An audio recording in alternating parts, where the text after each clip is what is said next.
So I want to let you in on something, kind of just an insight into my personal life. I've been reading a book. It was written by a famous white nationalist back in the 1960s. I kind of just started a couple days ago, but I've heard a lot about this guy over the years, but this is the first time I'm actually reading his book from start to finish. He's just a very smart man.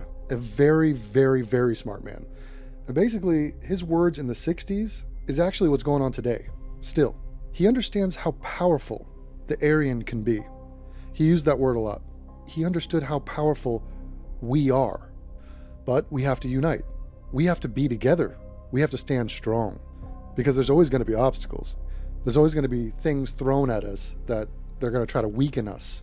They're going to try to make us feel like we're not kings and queens. And it's going to come from all different races and all different shapes and sizes, things of that nature. He was just a very powerful-minded gentleman. And it's unbelievable to read something coming directly from him. I hate that, well, I just wish I had the opportunity to meet him. But I mean, the guy was one of the greats that have ever walked the face of the earth, not just here in America, but on the face of the earth. But yeah, it's a pretty interesting book.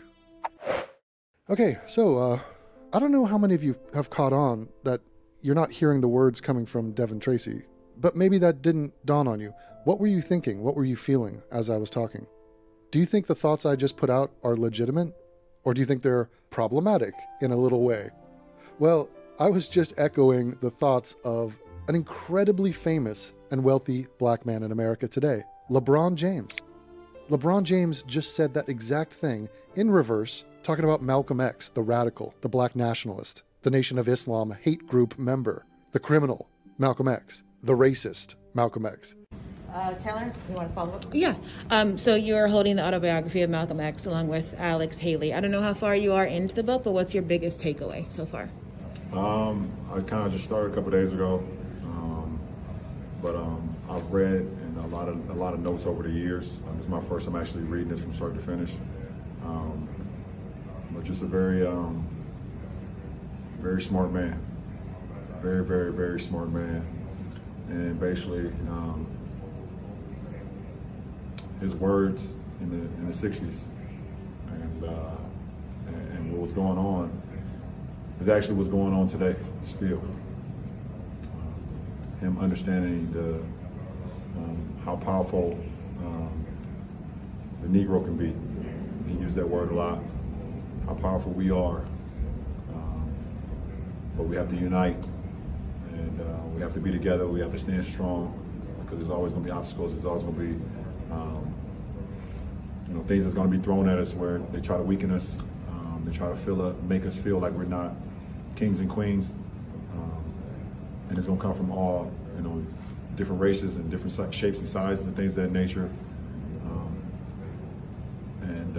Just a very powerful-minded gentleman.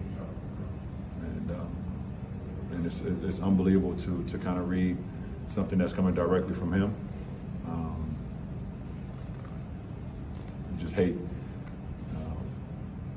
Wish I had an opportunity to meet him. Obviously, we know what the situation that happened among not only him, but Dr. Martin Luther King, some of the greats that's ever walked this face of the earth, not only just here in America, but in this face of the earth. So it's a pretty interesting book so far.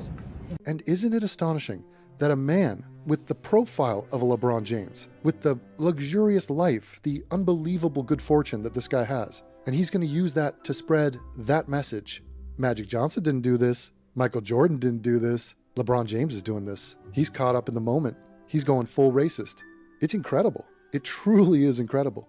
But ask yourself at home, if that's fine for black people to talk about unity and the power of their people and we got to stick together and all that shit, why is that fine for them and not us?